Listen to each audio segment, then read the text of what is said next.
Flamingo. What Story is time. a flamingo? Story time, guys. Okay, so many years ago, I really hated pink flamingos.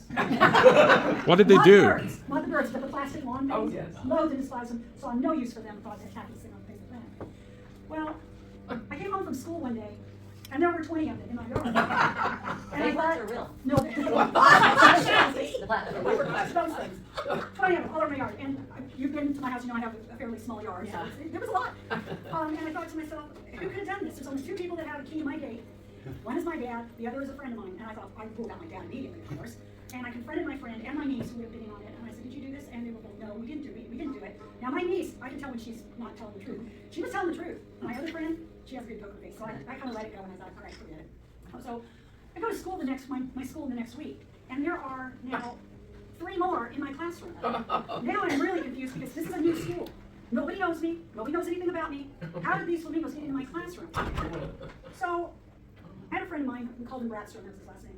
And I hadn't seen him for a while. He taught at the school where Gary and Rhonda and I taught, Delta, Sierra. That's how you say it, Delta, Sierra, with the head move.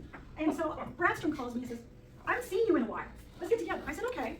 And lo and behold, here comes Amy and Kim as well, my friend and my niece. And we were outside on the patio, and I go in to get something, and I come out a little bit, and there are flamingo paraphernalia everywhere. It was Bradstrom. We used to prank each other. Our school we had a real culture of pranking each other and doing fun things. We had a grand time at that school. He knew the principal at my new school. They were nice. So that's how all that happened. Well, over the years, people started giving me flamingo stuff. and there was more flamingo stuff. And so finally I had to form a committee of people who would help me decide. Rhonda is one of the committee members. And they helped me decide what's going to be brought into my home that will bring joy and happiness, and maybe a little touch of elegance and fun. And so they helped me decide what comes into my home and my yard. Okay, so what does this have to do with Rotary and with us? I learned a lot from that flock. I did. After having been flocked, I learned a lot from it. I always thought I was a pretty open-minded person, and I realized that I had closed my mind off to these ridiculous things, and opening up my mind to it, I had lots of fun. And we enjoyed it. We've gotten lots of laughs over the years, and we've had flamingo parties, and we've had this and that and the other. And so, as your president, this is my flamingo pledge to you. I promise you that I will keep an open mind about everything. There is no idea that is too outlandish, too outrageous, too anything. Bring me all your ideas.